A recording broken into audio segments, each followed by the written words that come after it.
This episode of Dispatches from Planet Albany is brought to you with support by New York State United Teachers, which represents more than 600,000 educators and school-related professionals in New York. If you're interested in how your business or interest group can support Dispatches from Planet Albany, contact david.lombardo@wcny.org. And if you're interested in personally supporting the show, visit capitalpressroom.org/donate. So it sounds like you feel like if I recruited a sports reporter to play for the LCA softball team against the executive chamber, that I may have stretched the rules and pushed up against some of the norms in 2024.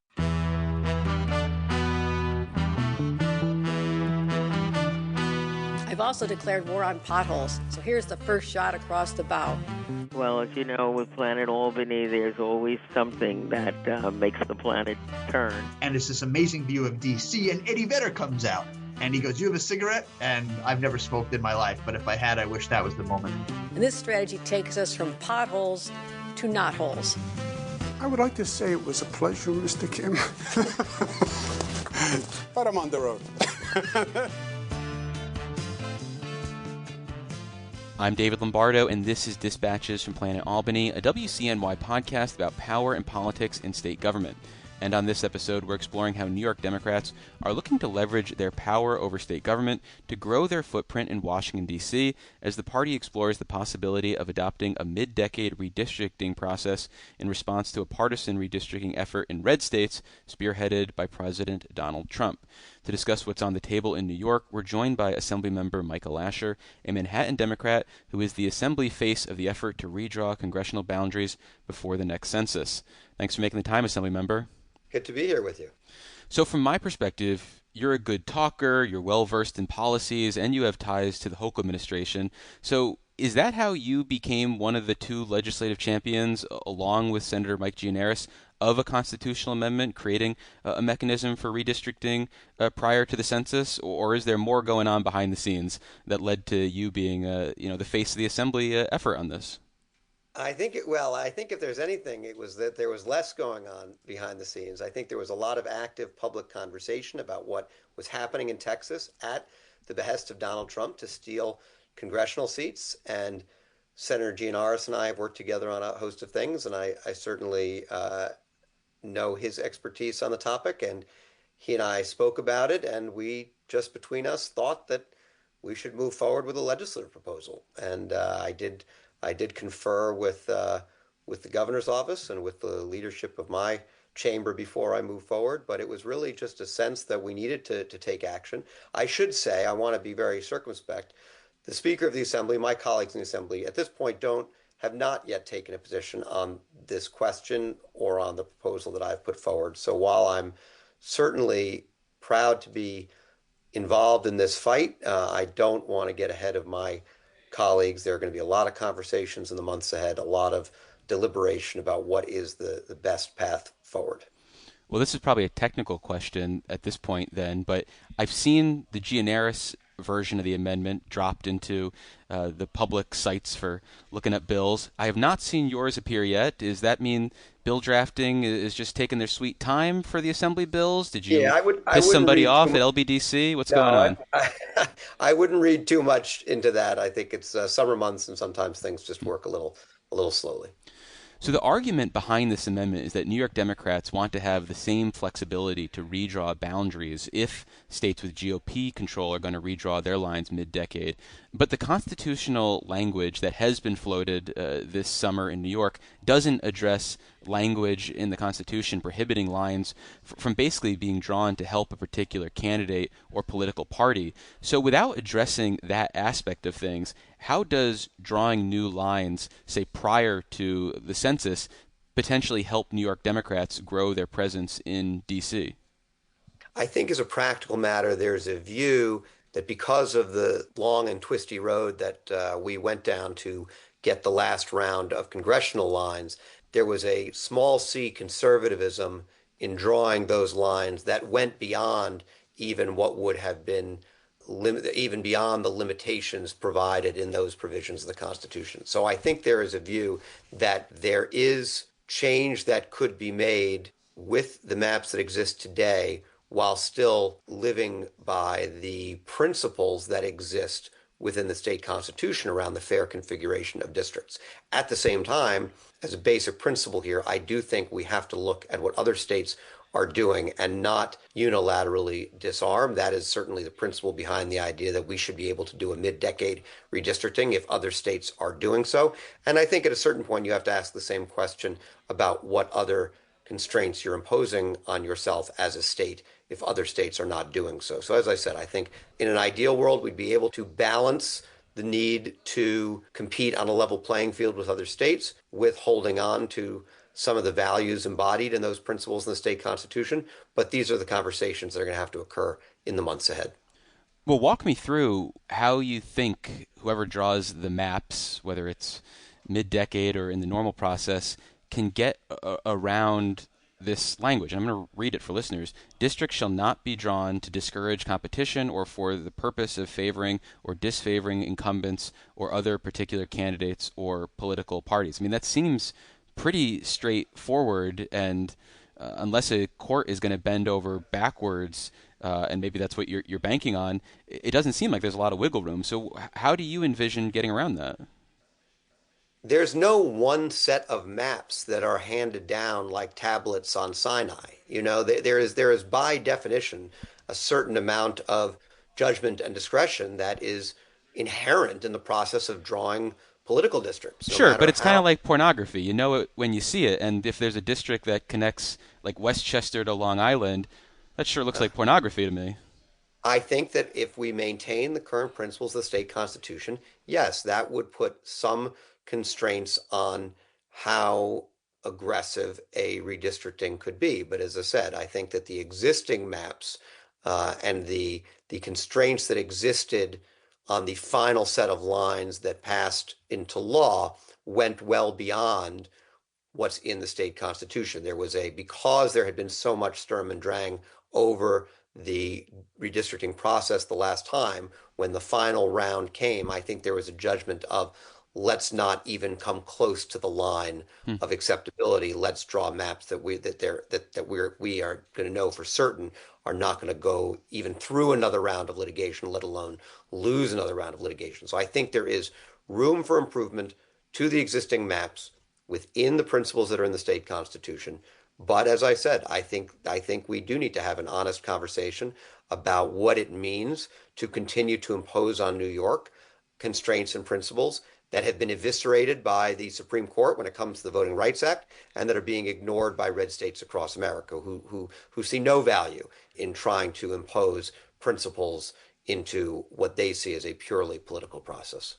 So a Siena poll released this week found that New Yorkers are basically split on whether to update the state constitution to allow redistricting mid-decade, and that doesn't even get to the idea of potentially striking out some of that language that we were just talking about that is designed to limit partisan redistricting. Given that starting point, what do you see as the argument you would want to make to voters potentially as early as 2027 that they should approve an amendment? And should that messaging be brazenly partisan, given the Democratic enrollment edge, or is there some sort of good government pitch that you would try to make, or you would advise the state party to make to voters? I would say a few things about this. First of all, it's extremely early days. This is a conversation that, although we in the political world are intently focused on, I don't think the general public fully appreciates what is happening. Oh yeah, no one's paying attention. So I think there's plenty of time to make arguments, to have a campaign, to educate the public about the importance of doing something. Well, just to interrupt, though, I mean, you've talked about Democrats being short-sighted in the past when it comes to strategy. So wouldn't it be a mistake not to be thinking about those 2027 questions in 2025? No, I absolutely agree. And I think, look, what I say about this is that I'm for doing as much on redistricting as we can with a reasonable likelihood of success at the ballot, and that a 75% solution that passes is better than a 100% solution that fails. So I don't ignore those poll results, but I just think that it's important to put them in the proper perspective, which is its early days. In terms of what the right messaging is, I can't quite see that far into the future, but here's what I would say to New Yorkers.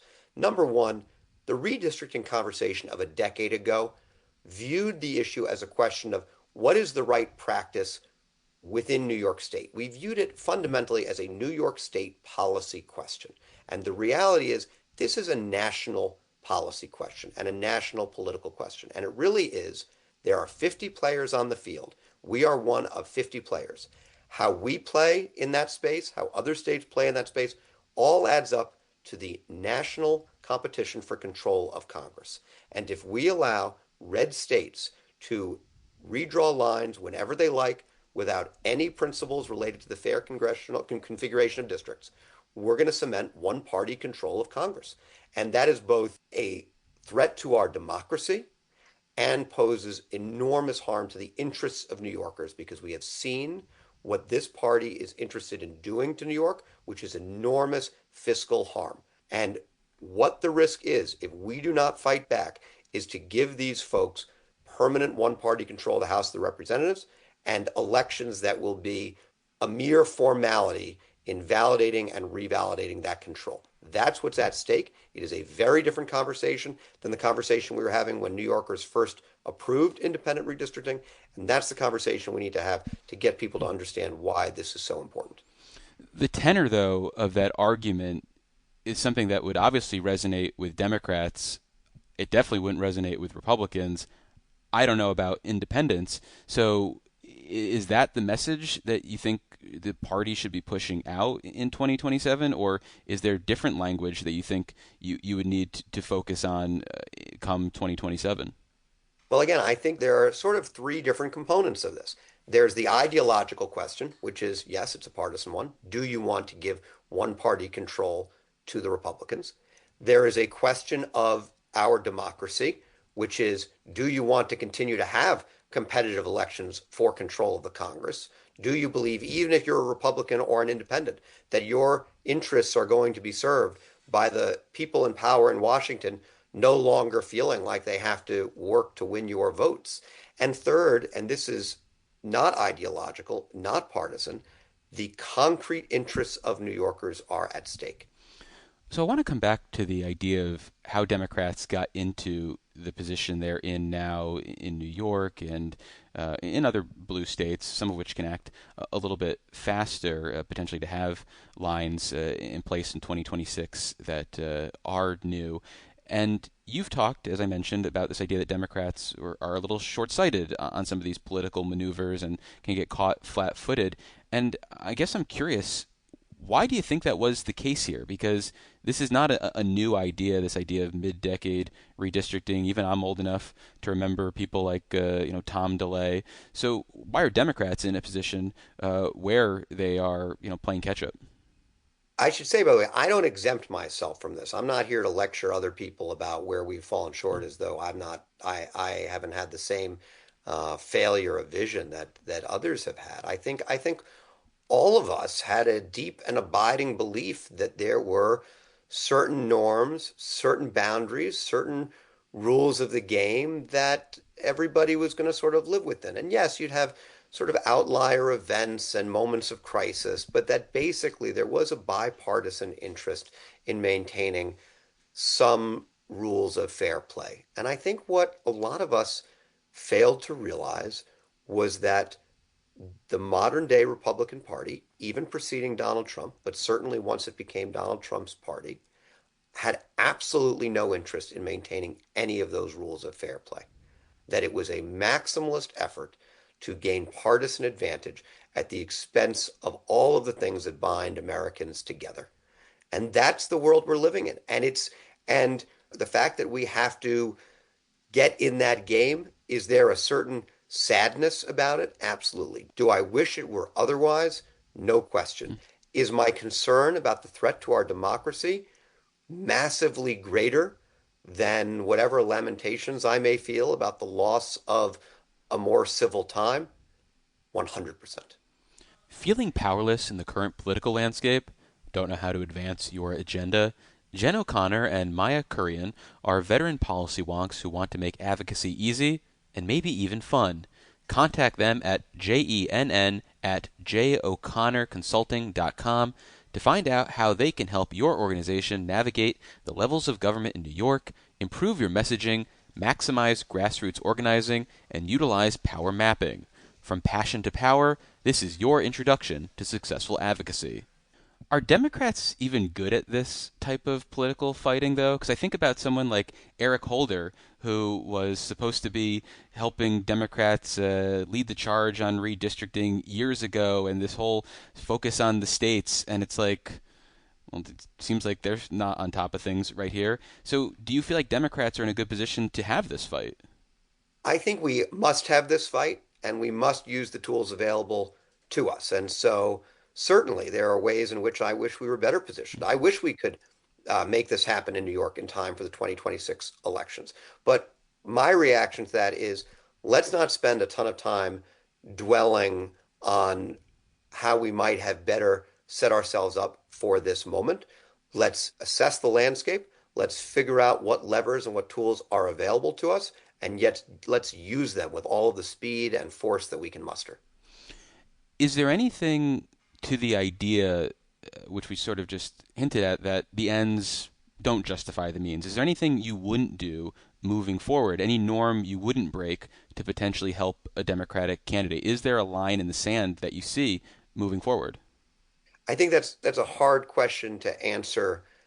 That's why they pay you the big bucks, $142K. I think it's a tough question, but I think that when you have something like redistricting, where the actions in 50 individual states add up to a national result, it would be incredibly foolish to hold ourselves to a higher standard. And I can certainly imagine that basic principle playing out in other contexts.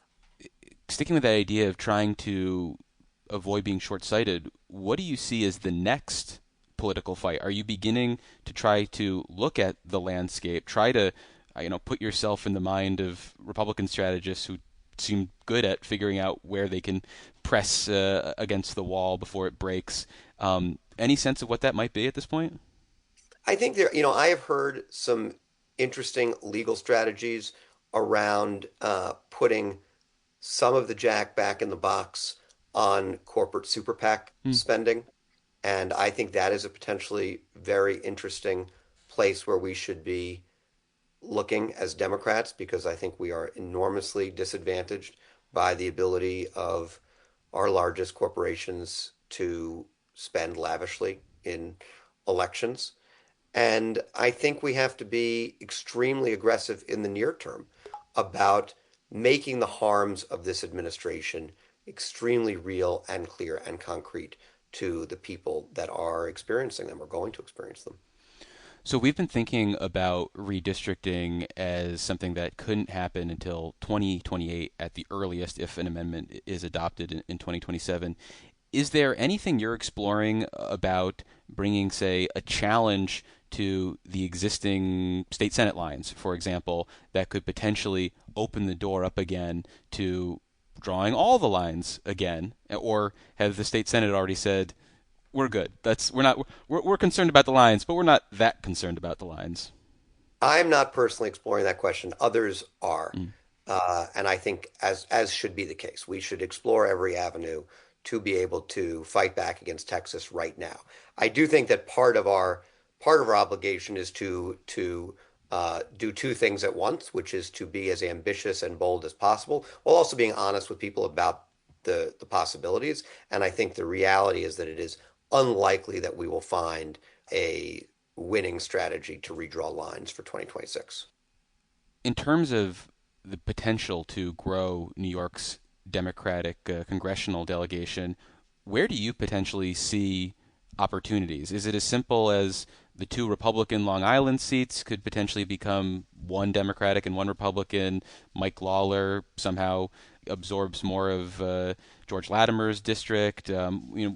Is it more complicated than that, or are there other areas you're looking at? Is Nicole Malliotakis someone that you think there could be a map in which Park Slope Democrats and her packing?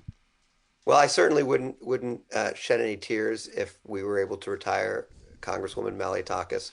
I lack both the expertise and the audacity to start pontificating about what you're a policy wonk. You could do this. Where we'd create congressional districts that might better represent New Yorkers' interests in Washington. But I certainly think the Hudson Valley, Long Island, and New York City all have representatives in Washington that are far to the right of where this state is and are doing a disservice to their constituents by supporting a regime that is doing real violence to the state of New York and Washington. And I think that is all on the table in the event that Texas takes us into this firefight around redistricting. You've talked about the idea that redistricting is not something that we can think of as a one-state problem. It's a 50-state issue. And it kind of reminds me of something like the effort to move away from the Electoral College. And there's some proposals that basically say if all 50 states agree or some number agree to give their vote to the majority winner, regardless of the electoral vote, then we're on board. Is there something to be considered with regards to redistricting and a multi-state response, as opposed to just thinking about it in terms of what New York can do and other states are doing? Well, I think you're seeing a de facto multi-state response in blue states that have room to grow in their redistricting. You're seeing different governors and legislators in different states pushing forward on the idea that they're going to enter the fray. And that's not happening by accident. There are ongoing conversations on this issue and other issues between the governors in different states. I speak with my colleagues in state legislatures across the country about how we're all thinking about responding to the various harms and horrors coming out of Washington. As a practical matter, the National Popular Vote Interstate Compact gained a lot of ground in a different era when it was not clear whether a national popular vote would be of more benefit to Republicans or Democrats, and you had different states blue states and red states that enacted that compact, and then it kind of ran out of states, and I forget the number that it stuck at, but it's pretty stuck well below the threshold of necessary votes, and so I thought it was certainly a novel concept. I'm not sure quite where I landed on its virtues. But I think as a practical matter, it's unlikely, certainly, that you'd see some multi-state bipartisan retreat on the issue of redistricting. I think it's quite unlikely. I know that Mike Lawler, in his ongoing effort to deceive New Yorkers into thinking he's a moderate, has suggested that he is going to pass a national ban on partisan redistricting. I am deeply skeptical that is going to happen. And the only scenario I can imagine in which it does happen is in some fashion in which it effectively stops blue states from engaging in partisan or mid-decade redistricting. So I don't think you're going to see Republicans disarm. I would love nothing more than for them to do so. But I just think this is the world we're living in, and it's a no-holds-barred dynamic that has been brought to us by Donald Trump and the modern day Republican Party. A decade ago, the redistricting amendment split some of the good government groups. They were not uniformly for or against it. And I'm curious whether you think good government groups matter at all in this conversation moving forward, whether in terms of what might pass the legislature or might pass through a referendum, and therefore, is there any desire to try to get some of them on board, or are they all, school marms who we should just go retire off to a farm upstate? I got a heavy chunk of my DNA that is of the good government species, so I find myself grateful and appreciative for the work that they do. And obviously, the redistricting amendment in 2014, it was contentious, but action at all on that topic was really the result of a lot of effort by a lot of those groups. So I'm certainly not going to minimize their value in this discussion. And I would simply ask every good government group, and I've had these conversations, and I know they're wrestling with this, to weigh the relative value of independent redistricting as a New York specific policy and the value that it holds as an instrument for free and fair elections within New York State that at the same time can result in non-competitive elections, not free, not fair elections for control of Congress. That's the paradox. We can lean into the value that is at this point, somewhat quaint, that got us to independent redistricting in 2014 at the expense of free and fair elections nationally and an important component part of our democracy. To me, the import of that latter concern far exceeds the values that were at the heart of the 2014 campaign, and we're at a different time. And my hope is that good government groups will see that and join in an effort to protect the interests of New Yorkers and the interests of free and fair elections nationally at the ballot. Well, in opposing the mid-decade redistricting in Texas, a Democratic state senator who's making the rounds on all sorts of social media platforms argued that if Republicans have the best ideas and are best for the country, run on those ideas. So conversely, if Democrats are what's right for New York, what's right for Americans, or the right party to save democracy, why not run on that platform and win in these purple districts on Long Island, in the Hudson Valley? Yeah, you're not going to knock out Elise Stefanik. You probably won't knock out Nicole Maliotakis. But what happened to just winning elections with your great ideas and your charming smiles? That's exactly the world that's the playing field we want, Dave. I mean, I think you and I may have been on opposite sides of a softball game or two. And, you can have two teams of equal, if you have two teams of precisely equal strength and you give one of them 10 runs on the board before the game starts, they can have some great innings. They're probably not going to win the game. But that speaks to what's going on in Texas. Here in New York, you've got purple districts. These are winnable districts. So why does But if they're filling 5 seats in Texas and 5 seats in Missouri and 5 seats in you name the states, and we in the blue states are playing by rules that do not exist in the red states, what that adds up to is more or less guaranteed defeat nationally. And that's the basic question, the question that is most central to congressional elections is who controls the Congress. And that's a national question. That's not a New York State question. That is a question on which New York State is merely one of 50 players on the field.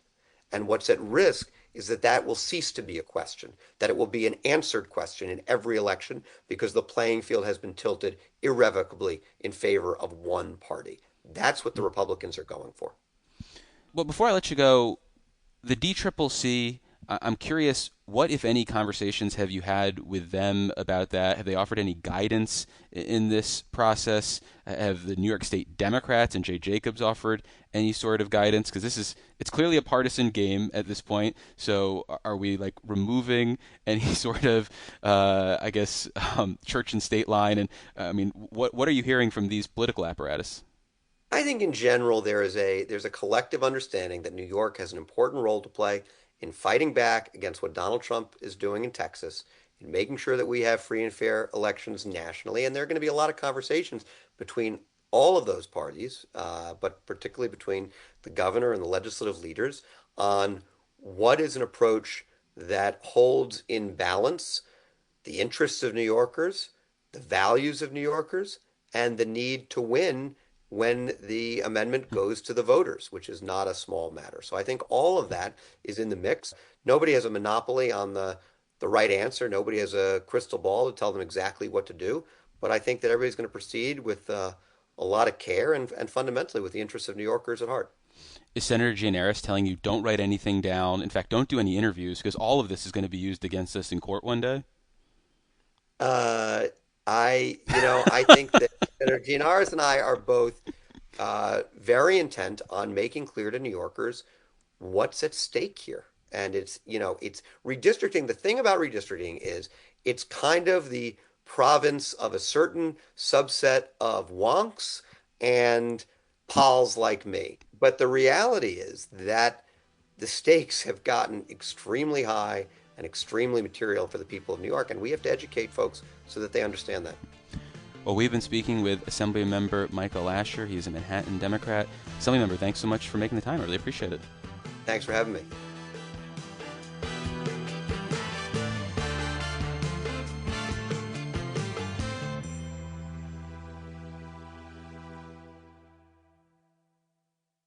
Maybe we need a mid-decade redraft for the softball teams. Well, I think what's happening now is we've all begun doing performance-enhancing drugs. I'm cycling in right now, and I'm just hoping I don't go have like a roid rage incident on the governor. Is my main I hope so too. issue. I hope so too.